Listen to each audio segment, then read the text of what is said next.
Desde o ano de 2016, historiadores e arqueólogos tentam desvendar os segredos de uma gruta existente na zona rural de Andradas. Ela pode ajudar a entender o processo de formação da região e, principalmente, saber quem habitou essas terras antes de serem colonizadas. Recentemente, uma equipe de profissionais e também fotógrafos foram fazer imagens das pinturas existentes nas pedras.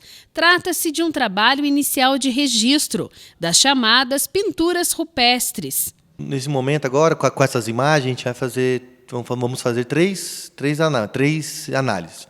A primeira consiste em tentar identificar a quantidade de pinturas que existe lá, né? Porque as pinturas estão muito apagadas, tem muitas manchas e borrões, que a gente acredita que seja alguma coisa, talvez seja alguma forma que está muito difícil de ver. Então, existem softwares que a gente coloca, trata a imagem trata a imagem digital e, através do contraste de cores, elas ficam evidentes de outras formas, e a gente consegue, talvez, identificar quantas pinturas são.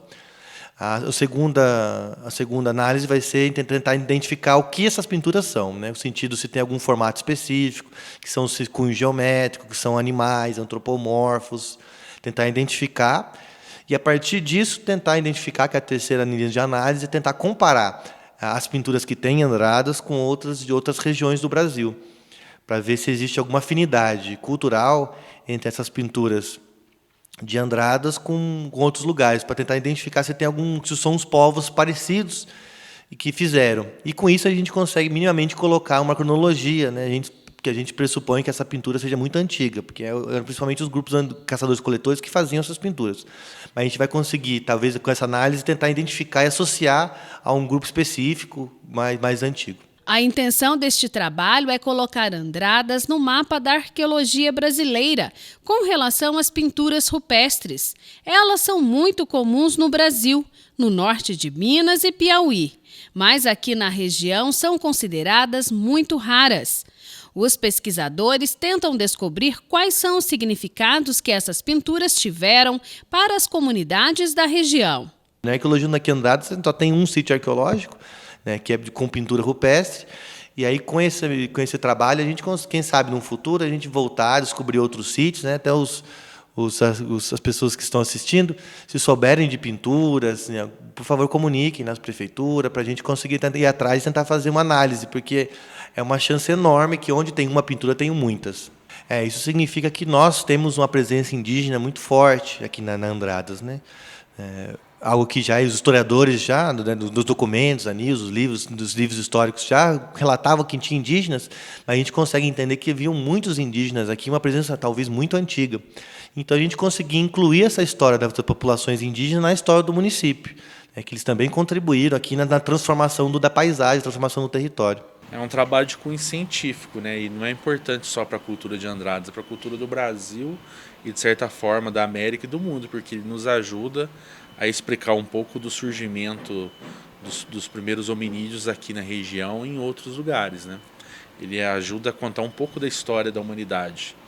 E isso é de grande valia, né, para a história, seja regional ou nacional, né? Esse patrimônio arqueológico, quando é encontrado, ele já se torna um patrimônio federal, né? Ele se torna um bem da União. Mas o que é interessante é que na região, né, temos indícios que os hominídeos já estavam por aqui há centenas ou milhares de anos, né? Já estavam aqui bem antes da chegada de Cristóvão Colombo à América, né? Por isso que se diz os povos pré-colombianos, né? Antes de 1492. De acordo com o arqueólogo Bruno, analisando as pinturas, dá para fazer uma associação que podem se tratar da conhecida tradição Planalto, de 5 a 6 mil anos atrás. Eu espero que pelo menos vai demorar uns 2 ou 3 meses para a gente conseguir fazer uma análise completa, e o resultado dessas análises eu espero conseguir apresentar no ano que vem no Congresso Brasileiro de Arte Rupestre. Ir lá representar Andradas e colocar isso para os meus colegas, outros arqueólogos, para a gente debater essas questões. É um trabalho muito demorado, porque as pinturas estão muito apagadas, então é muito difícil de identificar elas. Então vai ser um trabalho minucioso de analisar as fotografias, o que a gente chama de arqueologia de fazer o decalque, que é tentar pegar os pontos das imagens e tentar separar realmente a imagem do fundo. É um trabalho demorado, que exige bastante tempo e muita paciência para a gente conseguir fazer essa identificação. Poucas pessoas conhecem ou mesmo sabem da existência desta gruta em Andradas. Ela foi descoberta por um morador da região, que depois de visitá-la, decidiu contar a novidade para os representantes do Conselho do Patrimônio Histórico e Cultural de Andradas. Desde então, iniciou-se o trabalho de pesquisa. O acesso até o fim das pesquisas não é indicado e não pode ocorrer. Por causa do acúmulo de pessoas, pode ocorrer a destruição do sítio ou a destruição das pinturas. Então, né, é proibido a entrada de pessoas não autorizadas.